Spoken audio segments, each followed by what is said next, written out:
ધોરણ 7 વિજ્ઞાન પ્રકરણ 12 વનસ્પતિમાં પ્રજનન રીપ્રોડક્શન ઇન પ્લાન્ટ્સ. પોતાના જેવો જ નવો સજીવ ઉત્પન્ન કરવો એ દરેક સજીવનું લક્ષણ છે. તમે અગાઉ ધોરણ 6માં અભ્યાસ કરેલ છે. પિતૃમાંથી નવા સજીવો ઉત્પન્ન થવાની ક્રિયાને પ્રજનન રીપ્રોડક્શન કહે છે. પરંતુ વનસ્પતિ કેવી રીતે પ્રજનન કરે છે? પ્રજનનના જુદા જુદા પ્રકાર છે, જેનો અભ્યાસ આપણે આ પ્રકરણમાં કરીશું. પ્રજનનના પ્રકારો મોડ્સ ઓફ રીપ્રોડક્શન. ધોરણ 6માં તમે પુષ્પના વિવિધ ભાગોનો અભ્યાસ કરેલ છે. હવે વનસ્પતિના વિવિધ ભાગોની યાદી બનાવો અને દરેકના કાર્યો લખો. મોટાભાગની વનસ્પતિ મૂળ, પ્રકાંડ અને પર્ણ ધરાવે છે. તેઓને વાનસ્પતિક અંગો કહેવામાં આવે છે. ચોક્કસ સમયગાળાની વૃદ્ધિ પછી વનસ્પતિમાં પુષ્પ જોવા મળે છે. તમે નિહાળ્યું હશે કે આંબાને વસંત ઋતુમાં પુષ્પો આવે છે. આ એ જ પુષ્પો છે જેમાંથી કેરીનું નિર્માણ થાય છે, જે આપણે ઉનાળામાં માણીએ છીએ. આપણે ફળ ખાઈએ છીએ અને બીજને ફેંકી દઈએ છીએ. આ બીજ અંકુરણ પામીને નવા છોડનું સર્જન કરે છે.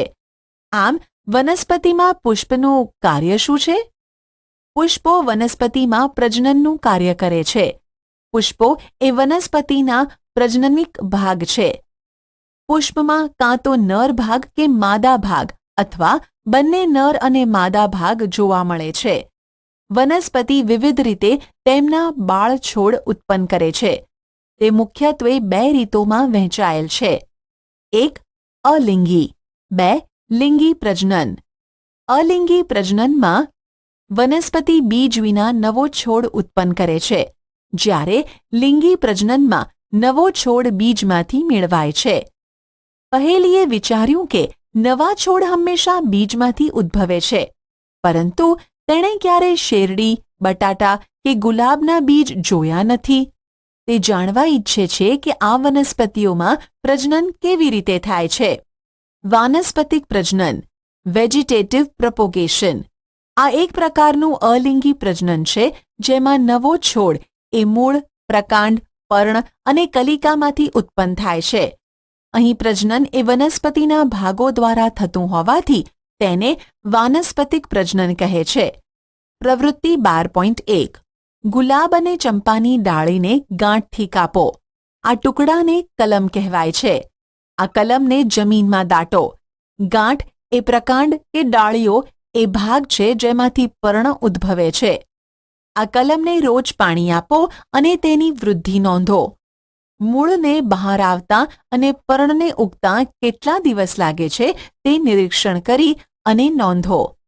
આવી જ પ્રવૃત્તિ અડુની વેલને એટલે કે મની પ્લાન્ટ પાણી ભરેલી કાચની બોટલમાં ઉગાડીને અવલોકન નોંધો. તમે કલિકાઓને ફૂલમાં રૂપાંતરિત થતી જોઈ હશે. પુષ્પકલિકા ઉપરાંત કક્ષમાં કલિકાઓ જોવા મળે છે. કક્ષ એટલે પર્ણનું પ્રકાંડ સાથેનું જોડાણ સ્થાન, જેમાંથી પ્રહરોનું નિર્માણ થાય છે. આ કલિકાને વાનસ્પતિક કલિકા કહે છે. કલિકા એ ટૂંકું પ્રકાંડ છે, જે અપરિપક્વ આચ્છાદિત પર્ણો ધરાવે છે. વાનસ્પતિક કલિકાઓ પણ નવા છોડનું સર્જન કરી શકે છે. પ્રવૃત્તિ 12.2. એક તાજું બટાકું લો. તેના પરના ડાઘા કે ચાઠા બિલોરી કાચની મદદથી નિહાળો. તમને તેમાં કલિકાઓ જોવા મળશે. આ ડાઘા કે ચાઠાઓને આંખ પણ કહે છે. બટાટાના થોડા ટુકડા લો, જેમાં દરેકમાં આંખ હોય, અને તે ટુકડાઓને જમીનમાં દાટો. દરરોજ તેઓને પાણી આપો અને તેમાંથી થતો વિકાસ નિહાળો. તમને શું જોવા મળ્યું? આવી જ રીતે તમે આદુ અને હળદર પણ ઉગાડી શકો. પાનફૂટી એટલે કે પર્ણ અંકુરણ વનસ્પતિ એ પર્ણ કિનારી પર કલિકાઓ ધરાવે છે. જો આ પર્ણ ભીની જમીન પર પડે તો દરેક કલિકાએ નવા છોડનું નિર્માણ કરે છે. કેટલીક વનસ્પતિઓના મૂળ પણ નવો છોડ ઉત્પન્ન કરે છે. શક્કરિયું અને ડહાલિયા તેના ઉદાહરણ છે. થોર જેવી વનસ્પતિમાં તેનો અમુક ભાગ મુખ્ય વનસ્પતિ છોડથી જુદો પડે ત્યારે તેમાંથી નવો છોડ ઉત્પન્ન કરે છે. દરેક છૂટો પડેલો ભાગ એ નવા છોડનું સર્જન કરે છે. વાનસ્પતિક પ્રજનન દ્વારા ઉગતી વનસ્પતિ ઉગવા માટે ખૂબ જ ઓછો સમય લે છે. બીજમાંથી ઉગતી વનસ્પતિ કરતાં તેમાં ફૂલો અને ફળો ખૂબ જ ઝડપથી આવે છે. તેઓ એક જ પિતૃ છોડમાંથી ઉત્પન્ન થતા હોવાથી નવો છોડ અદ્દલ પિતૃ જેવો જ જોવા મળે છે. આ પ્રકરણમાં આગળ જતાં તમે અભ્યાસ કરશો કે લિંગી પ્રજનન દ્વારા ઉદ્ભવતો છોડ એ બંને છોડના લક્ષણો ધરાવે છે. વનસ્પતિ લિંગી પ્રજનન દ્વારા બીજ ઉત્પન્ન કરે છે. કલિકા સર્જન બડિંગ. તમે અગાઉ અભ્યાસ કરી ગયા છો કે યીસ્ટ જેવા નાના સજીવો માત્ર સૂક્ષ્મદર્શક યંત્ર દ્વારા જ જોઈ શકાય છે. તેઓને જો પૂરતા પ્રમાણમાં પોષક તત્વો આપવામાં આવે તો તેઓ વૃદ્ધિ પામે છે અને અમુક કલાકે બહુગુણિત થાય છે. યાદ રાખો, યીસ્ટ એ એકકોષીય સજીવ છે. ચાલો જોઈએ તે કેવી રીતે પ્રજનન કરે છે. પ્રવૃત્તિ 12.3 શિક્ષક દ્વારા નમૂના સમજાવવું. યીસ્ટ કેક કે યીસ્ટ પાવડર બેકરી કે કેમિસ્ટની દુકાનેથી લો. એક ચપટી યીસ્ટ લો અને તેને પાણી ભરેલા વાસણમાં મૂકો. તેમાં 1 ચમચી ખાંડ લો અને તેને હલાવીને દ્રાવ્ય કરો. તેને ઓરડાની હૂંફાળી જગ્યા પર મૂકો.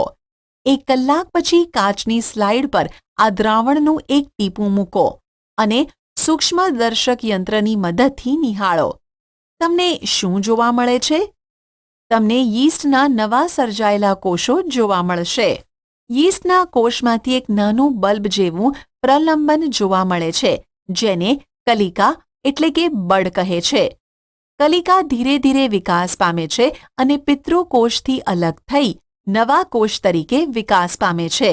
નવો કોષ વૃદ્ધિ પામે છે, પુખ્ત બને છે અને બીજા ઘણા યીસ્ટના કોષો સર્જે છે. કેટલીકવાર બીજી કલિકાઓ મુખ્ય કલિકામાંથી સર્જાઈ કલિકાની સાંકળ બનાવે છે. જો આ પ્રક્રિયા ચાલુ રહે તો થોડા સમયમાં વિશાળ સંખ્યામાં યીસ્ટના કોષો જોવા મળે છે. અવખંડન ફ્રેગમેન્ટેશન. તમે તળાવમાં અથવા સ્થિર પાણીમાં લીલો ચીકણો જથ્થો જોયો હશે. તે લીલ છે. જ્યારે પાણી અને પૂરતા પોષક તત્વો મળી રહે છે ત્યારે લીલ ઉગે છે અને વિખંડન દ્વારા ખૂબ જ ઝડપથી બહુગુણિત થાય છે. લીલનો તંતુ 2 કે તેથી વધુ ટુકડાઓમાં તૂટે છે. આ તંતુઓ કે ટુકડાઓ નવા વ્યક્તિગત તંતુ તરીકે વર્તે છે. આ પ્રક્રિયા ચાલુ રહે છે અને ટૂંકા સમયગાળામાં વિશાળ વિસ્તારને ઢાંકે છે. બીજાણુ સર્જન સ્પોર ફોર્મેશન. પ્રકરણ 1માં તમે શીખ્યા કે હવામાં 1000 બીજાણુઓ દ્વારા બ્રેડના ટુકડા પર ફૂગ ઉગી નીકળે છે. પ્રવૃત્તિ 1.2 ફરીથી કરો. બ્રેડના ટુકડા પર કપાસ જેવા તાંતણા જોઈ શકાય છે, જ્યારે બીજાણુ મુક્ત થઈને તે હવામાં તરતા રહે છે. તે ખૂબ જ હલકા હોવાથી ખૂબ જ લાંબુ અંતર કાપી શકે છે. બીજાણુ અલિંગી પ્રજનન અંગ છે. દરેક બીજાણુ સખત રક્ષણાત્મક કવચ ધરાવે છે, જે ઊંચા તાપમાન અને ઓછા ભેજમાં પણ ટકી રહે છે. તેથી તેઓ લાંબા સમય સુધી અસ્તિત્વ ધરાવે છે. જ્યારે અનુકૂળ સંજોગો પ્રાપ્ત થાય ત્યારે બીજાણુ અંકુરણ પામે છે અને એક નવા સજીવ તરીકે વિકસે છે. મોસ અને હંસરાજ એટલે કે નેફ્રોલેપિસ વગેરે પણ બીજાણુ દ્વારા પ્રજનન ક્રિયા કરે છે. લિંગી પ્રજનન સેક્સ્યુઅલ રિપ્રોડક્શન. તમે પુષ્પની રચના અગાઉ ભણી ગયા છો. તમે જાણો છો કે પુષ્પ એ વનસ્પતિના પ્રજનન અંગ છે.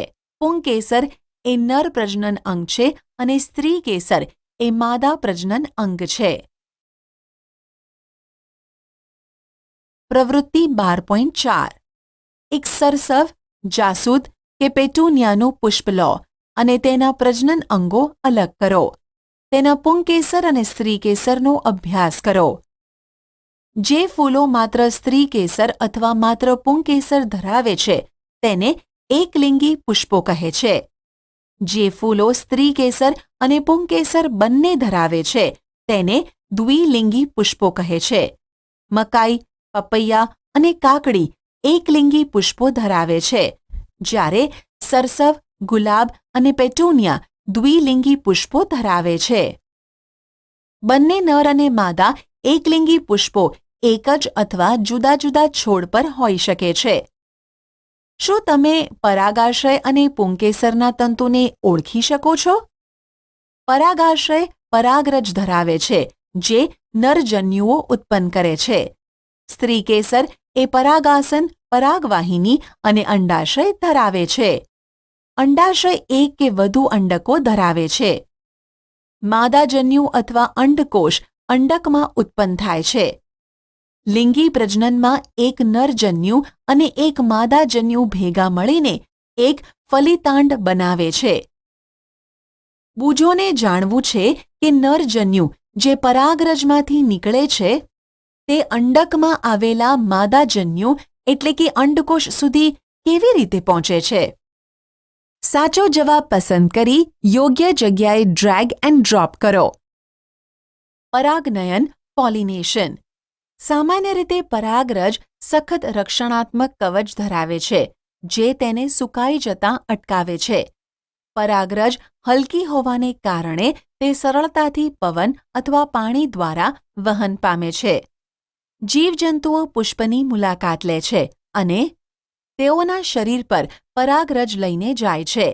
કેટલીક પરાગરજ તે જ પ્રકારના પુષ્પના પરાગાસન પર સ્થાપિત થાય છે. પરાગાશયમાંથી પરાગરજનું પરાગાસન તરફનું વહન પરાગનયન કહેવાય છે. જો તે જ પુષ્પ પર પરાગરજ પરાગાસન પર સ્થાપિત થાય તો તેને સ્વપરાગનયન કહે છે. એક પુષ્પની પરાગરજ તે જ છોડના બીજા પુષ્પ અથવા તેના જેવા અન્ય છોડના પુષ્પના પરાગાસન પર સ્થાપિત થાય તો તેને પરપરાગનયન કહે છે. ફલન, ફર્ટિલાઇઝેશન. જન્યુઓના સંયુગ્મનથી રચાતા કોષને ફલિતાંડ કહે છે. નરજન્યુ અને માદાજન્યુ એટલે કે ફલિતાંડ બનાવવા માટેનું સંયુગ્મન થવાની ક્રિયાને ફલન કહેવાય છે. ફલિતાંડ ત્યારબાદ ભ્રૂણમાં વિકસે છે. ફળ અને બીજ નિર્માણ, ફ્રૂટ્સ એન્ડ સીડ ફોર્મેશન. ફલન પછી અંડાશય ફળમાં પરિણમે છે અને પુષ્પના બીજા ભાગો ખરી પડે છે. ફળ એ પાકી ગયેલું એટલે કે પરિપક્વન પામેલ અંડાશય છે. અંડકોમાંથી બીજ નિર્માણ પામે છે. બીજ રક્ષણાત્મક બીજાવરણમાં ભ્રૂણ ધરાવે છે. કેટલાક ફળો માંસલ અને રસાળ હોય છે, જેવા કે કેરી, સફરજન અને નારંગી. કેટલાક ફળો કઠણ એટલે કે શુષ્ક હોય છે, જેવા કે બદામ અને અખરોટ. બીજ ફેલાવો, સીડ ડિસ્પર્ઝલ. કુદરતમાં એક જ પ્રકારના પુષ્પો જુદી જુદી જગ્યાએ ઉગે છે, કારણ કે બીજ જુદી જુદી જગ્યાએ ફેલાય છે. ક્યારેક તમે જંગલ કે ખેતર કે બગીચામાંથી ચાલતા જોયું હશે કે કેટલાક બીજ અથવા ફળો તમારા કપડાને ચોંટે છે. શું તમે જાણવાનો પ્રયત્ન કર્યો કે આ બીજ તમારા કપડાને કેવી રીતે ચોંટે છે? જો એક જ વનસ્પતિના બધા જ બીજ એક જ જગ્યા પર પડે અને બધા ત્યાં જ વૃદ્ધિ પામે તો તમે શું વિચારો છો? શું થશે? અહીં સૂર્યપ્રકાશ, પાણી, ખનિજ ક્ષારો અને જગ્યા માટે સખત સ્પર્ધા જોવા મળે. પરિણામે આ બીજ તંદુરસ્ત વનસ્પતિ તરીકે વૃદ્ધિ ન જ પામે. વનસ્પતિને બીજના ફેલાવાની પ્રક્રિયા દ્વારા ફાયદો થાય છે. તે વનસ્પતિ અને કૂંપળોમાં સૂર્યપ્રકાશ, પાણી અને ખનિજ ક્ષારોની સ્પર્ધા અટકાવે છે. તે વનસ્પતિને નવી વસાહતમાં બહોળો ફેલાવો કરવાની તક આપે છે. બીજ અને ફળો એ પવન, પાણી તથા પ્રાણીઓ દ્વારા વનસ્પતિથી દૂર લઈ જવાય છે. પાંખોવાળા બીજ જેવા કે સરગવો અને મેપલ, ઘાસના હલકા બીજ અથવા રોમમય બીજ, આક એટલે કે મદારના અને સૂર્યમુખીના રોમમય ફળો ને પવન દ્વારા દૂર દૂર સુધી લઈ જવાય છે. કેટલાક બીજ પાણી દ્વારા પણ ફેલાય છે. નાળિયેરમાં જોવા મળે છે તેમાં ફળો અથવા બીજ સામાન્ય રીતે પોચા અને તાંતણા જેવા બાહ્યાવરણના સ્વરૂપમાં વિકાસ પામે છે.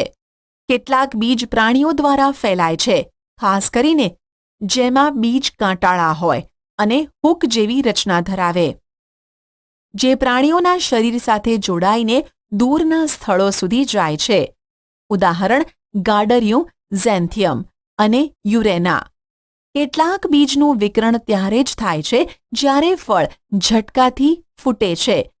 આ બીજ પિતૃ વનસ્પતિથી ખૂબ જ દૂર સુધી ફેંકાય છે, જે એરંડા અને બાલ્સમમાં જોવા મળે છે. પારિભાષિક શબ્દો: અલિંગી પ્રજનન, અસેક્સ્યુઅલ રિપ્રોડક્શન, કલિકા સર્જન, બડિંગ, ગર્ભ, એમ્બ્રિયો, ફલન, ફર્ટિલાઇઝેશન, અવખંડન, ફ્રેગમેન્ટેશન, જન્યુઓ, ગેમેટ્સ, કવક, હાઇફા, અંડક, ઓવ્યુલ, પરાગરજ, પોલન ગ્રેન, પરાગનલિકા, પોલન ટ્યુબ, પરાગનયન, પોલિનેશન, બીજવિકરણ, સીડ ડિસ્પર્ઝલ, લિંગી પ્રજનન, સેક્સ્યુઅલ રિપ્રોડક્શન, બીજાણુ, સ્પોર, બીજાણુધાની, સ્પોરંગિયમ, વાનસ્પતિક પ્રજનન, વેજીટેટિવ પ્રપોગેશન, ફલિતાંડ, ઝાયગોટ.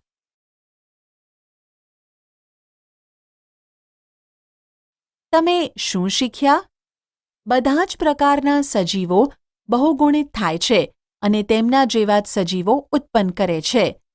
વનસ્પતિમાં 2 પ્રકારના પ્રજનન જોવા મળે છે: અલિંગી અને લિંગી.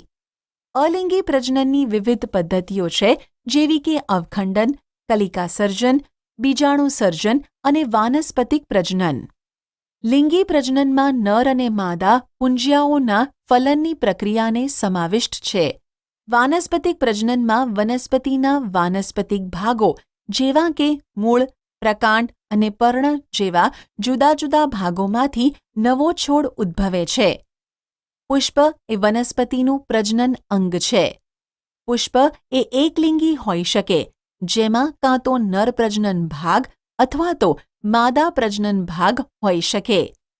દ્વિલિંગી પુષ્પમાં નર અને માદા એમ બંને પ્રજનન અંગ જોવા મળે છે. પુંજન્યુઓ પરાગરજમાં જોવા મળે છે, જ્યારે માદા જન્યુઓ અંડકમાં જોવા મળે છે. પરાગનયનની પ્રક્રિયા એક પુષ્પના પરાગાશયમાંથી પરાગરજનું એ જ પુષ્પ અથવા અન્ય પુષ્પના પરાગાસન પર સ્થાપન થવાની ક્રિયા છે. પરાગનયન 2 પ્રકારનું જોવા મળે છે: સ્વપરાગનયન અને પરપરાગનયન. સ્વપરાગનયનમાં પરાગરજ એક જ પુષ્પના પરાગાશયમાંથી પરાગાસન પર સ્થાપિત થાય છે. પરપરાગનયનમાં પરાગરજ એક પુષ્પના પરાગાશયમાંથી બીજા પુષ્પના પરાગાસન પર સ્થાપિત થાય છે. પરાગનયનની પ્રક્રિયા પવન, પાણી અને કીટકો દ્વારા થાય છે. નરજન્યુ અને માદાજન્યુના સંયુગ્મનની પ્રક્રિયાને ફલન કહે છે. ફલન પામેલા અંડકોષને ફલિતાંડ કહે છે. ફલિતાંડ ભ્રૂણમાં પરિણમે છે. પરિપક્વ અંડાશય એ ફળમાં પરિણમે છે, જ્યારે અંડક એ બીજમાં ફેરવાય છે, જેમાં વિકસતો ગર્ભ કે ભ્રૂણ આવેલ છે. બીજના ફેલાવાની પ્રક્રિયા પવન, પાણી અને પ્રાણીઓ દ્વારા થાય છે. બીજ ફેલાવો વનસ્પતિને આ રીતે ઉપયોગી છે: 1. વધુ ગીચતા અટકાવે. 2. પ્રકાશ, પાણી અને ક્ષારોની સ્પર્ધા અટકાવે. 3. નવી વસવાટોનું નિર્માણ કરે છે.